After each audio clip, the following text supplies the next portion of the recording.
মঠে যখন আসবে, যাতে মনে কোনো অহংকার না আসে সেই চেষ্টা করবে। একদম সাধারণ পোশাক পরে আসবে। তোমরা সংসারী মানুষ, কিন্তু মঠে এসে সংসারের কথা আলাপ আলোচনা মোটেই করবে না। বাড়িতে পুজো পাঠ, ধ্যান, নাম জপ নিষ্ঠা ভরে করবে। মন শান্ত করে স্থির হয়ে বসে তবে নাম করবে। সংসারের কাজ বেশি করতে হলে কখনো রাগ করো না।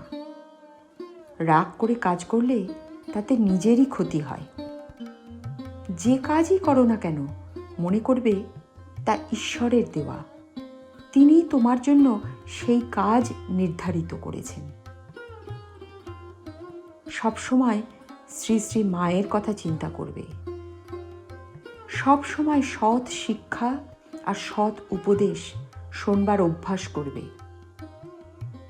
যখন যেমন তখন তেমনই থাকার অভ্যাস করবে।